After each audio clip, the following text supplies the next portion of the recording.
अस्सलाम वालेकुम one second बेटा।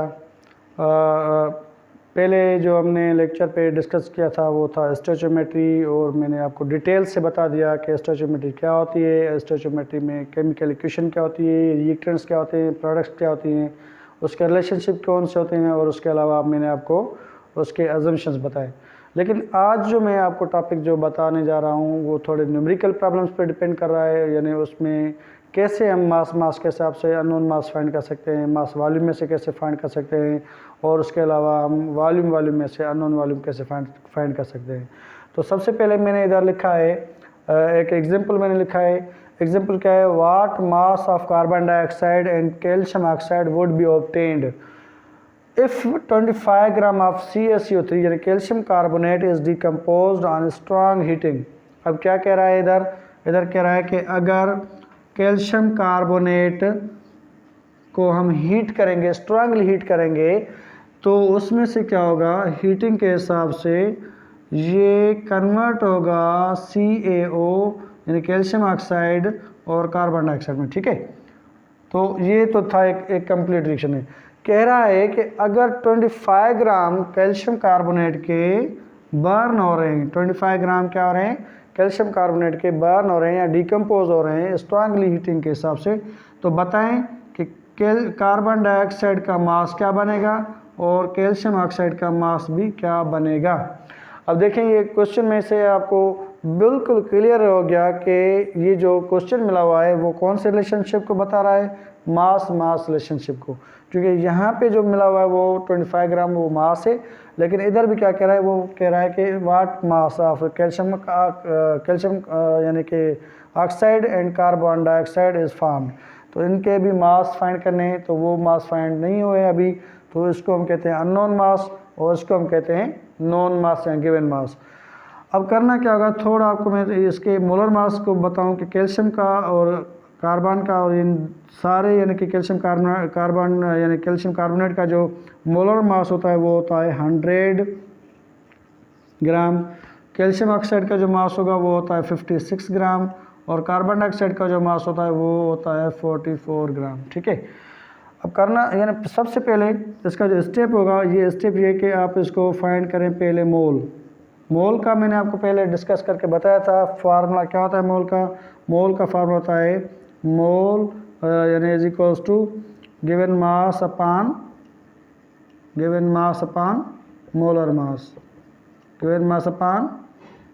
मास। ठीक है, तो गिवन मास क्या है, इधर गिवन मास है 25 ग्राम और मोलर मास क्या है, मोलर मास होता है 100 ग्राम। ठीक है, अब 100 ग्राम 25 को अगर डिवाइड करेंगे 100 से तो ये हो जाएगा 0.25, ये हमें मिल गए मोल। ठीक है, अब फाइंड क्या करना है, सबसे पहले फाइंड करना है कार्बन यानी कैल्शियम यानी कार्बन डाइऑक्साइड का मास ऑफ CO2। इसी फार्मूले से अगर मोल फाइंड करना होता है तो आपको फाइंड करना है given mass upon molar mass formula रखना होगा। लेकिन अगर मोल मिला है, मोल अभी मिल गया, लेकिन मोल अगर मिला है तो फार्मूला क्या रखेंगे हम इसको, mass multiplied by the molar मास। जो गिवन मास होता है, गिवन मास जो होगा, गिवन मास फाइंड करना है mole multiplied by the molar mass, क्योंकि गिवन मास फाइंड करना होगा कार्बन डाइऑक्साइड का या कैल्शियम ऑक्साइड का। तो मोल क्या मिला हमें 0.25 मिला, और मोलर मास इसका क्या है, कार्बन डाइऑक्साइड का वो है 44 ग्राम। ठीक है, और अगर हम मास ऑफ CaO फाइंड करेंगे, फार्मूला भले सेम रखें, तो मोल हमें मिला हुआ है 0.25 और इसका जो मोलर मास होता है वो होता है 56। तो इसको हम अगर मल्टीप्लाई करेंगे तो ये हो जाएगा आंसर 14। तो 14 ग्राम मिले कैल्शियम का ऑक्साइड के और 11 ग्राम हमें मिले कार्बन डाइऑक्साइड के। ये हो गया 14 ग्राम, ठीक है, और ये हो गया 11 ग्राम।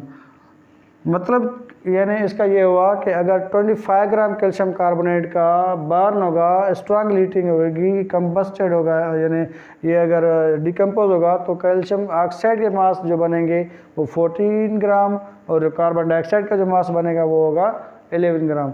अगर दोनों को आपस में ऐड करेंगे 14 को और 11 को तो वही आ जाएगा 25 ग्राम।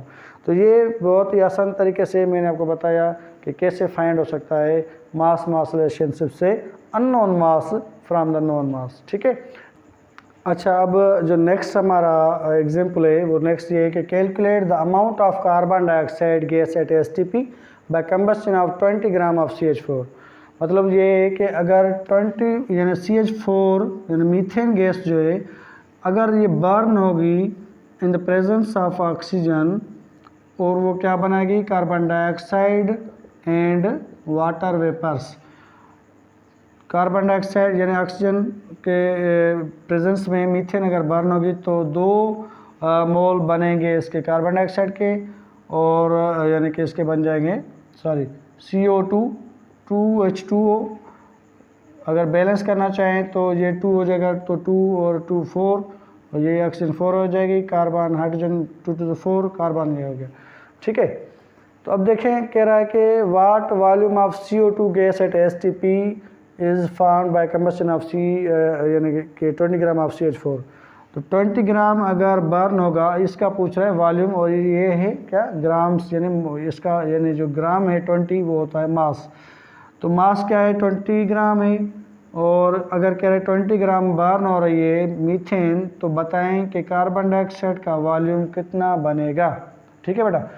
अब करना क्या होगा, सबसे पहले इसके जो आपको यानी कि मोलर मास निकालना होगा। तो यानी मीथेन का जो मोलर मास होता है वो होता है 16 ग्राम। ठीक है।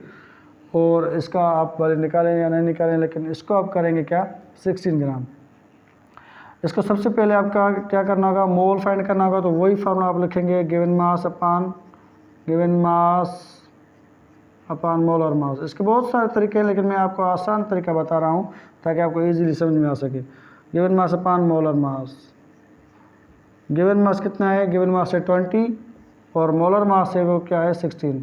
20 को अगर हम 16 से डिवाइड करेंगे तो ये जवाब आएगा 1.25 मोल्स। अब मोल्स मिल गए।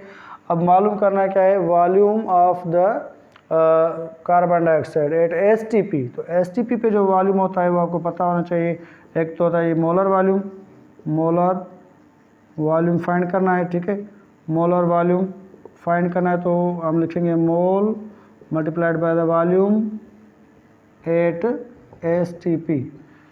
मोल हमें मिला 1.25 और वॉल्यूम एट STP कितना होता है 22.414 dm³ या 4 लिखें तो ये जवाब आ जाएगा 28 dm³। ठीक है। ये बिल्कुल बहुत ही आसान था जिससे हमने समझ लिया कि भाई मोलर वॉल्यूम कैसे फाइंड हो सकता है फ्रॉम द गिवन मास। तो ये है मास वॉल्यूम रिलेशनशिप। चूँकि मास मिला हुआ है लेकिन वॉल्यूम जो है वो नहीं मिला हुआ। वॉल्यूम हम फाइंड कर रहे हैं मोलर वॉल्यूम किसका, कार्बन डाइऑक्साइड का, किस में से 20 ग्राम जब बर्न होगी मीथेन। ठीक है। उसके बाद नेक्स्ट जो एग्जांपल है वो नेक्स्ट क्या है, नेक्स्ट एग्जांपल अब ये थी मास वॉल्यूम। तो मास और मास वॉल्यूम जो रिलेशनशिप थी वो दी थी एवोगैड्रोज ने, अमीडो एवोगैड्रो ने रिलेशनशिप दी थी। अब जो नेक्स्ट रिलेशनशिप है वो है वॉल्यूम रिलेशनशिप। एग्जाम्पल नंबर 3 में कह रहा है कि बहुत आसान वो भी है।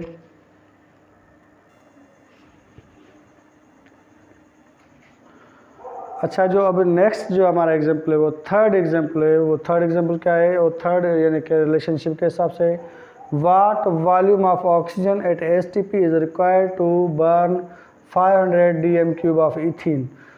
वाट volume of CO2 will be formed.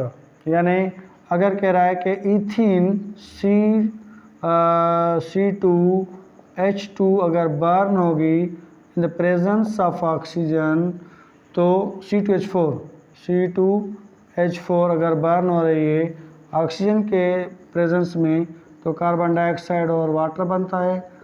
ठीक है। इस इक्वेशन में पहले हम बैलेंस करेंगे। कार्बन 2 है तो इधर हमने क्या रखना होगा, 2 रखेंगे तो ये कार्बन 2 हो जाएगा, और H 4 है तो इधर हमने रखना होगा 4, 2 रखेंगे तो ये 2 to the 4 हो जाएगा, लेकिन हाइड्रोजन 4 हो गया, और ये 2 इसका पहुँच जाएगा तो ये ऑक्सीजन 2, 2 और 2, और यानी 2 to the 4, 4 और 2 हो जाएगा 6। तो इसको हम चेक करने के लिए क्या करना होगा, 3 हम रखेंगे कोएफिशिएंट के हिसाब से। तो ये हमारी इक्वेशन बैलेंस हो गई, पहले तो हमने इसको बैलेंस कर लिया। अब कह रहा है कि अगर 500 dm³ बर्न हो रहा है, जैसे मास मास रिलेशनशिप आपने समझी थी वैसे ही ये है, लेकिन उसमें मोल हमने फाइंड किया था पहले, उसके बाद हमने उसको डिवाइड किया था। इसमें मोल वगैरह फाइंड नहीं करना, इसमें आपको करना क्या है, वॉल्यूम एक मिला हुआ है, दूसरा वॉल्यूम इसका फाइंड करना होगा, ऑक्सीजन का कितना वॉल्यूम होगा और कार्बन डाइऑक्साइड का वॉल्यूम कितना होगा।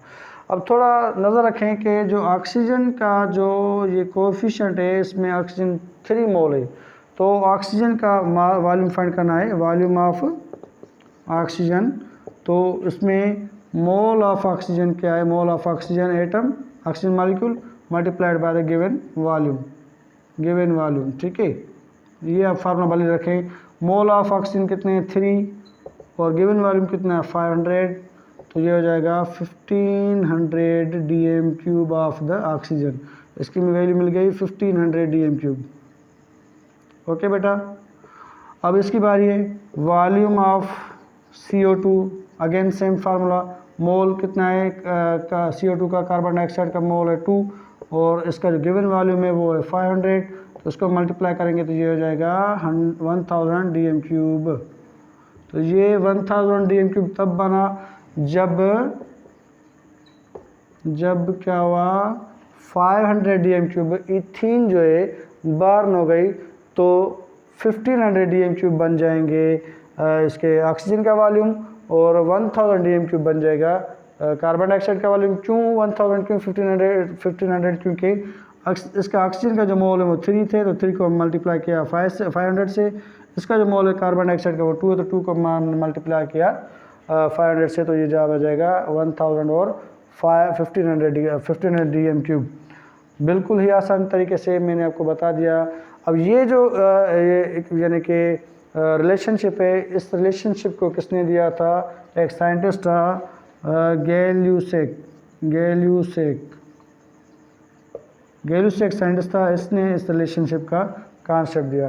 तो जो मास और मास वॉल्यूम रिलेशनशिप थी वो एवोगाड्रो ने उसका कॉन्सेप्ट दिया, और वो यानी कि वॉल्यूम रिलेशनशिप है उसका कॉन्सेप्ट दिया था गैल्यूसेक ने। बहुत ही आसान तरीके से मैंने आपको समझाया, फुली बेटा आपको समझ में आएगा। अल्लाह हाफिज़, टेक केयर।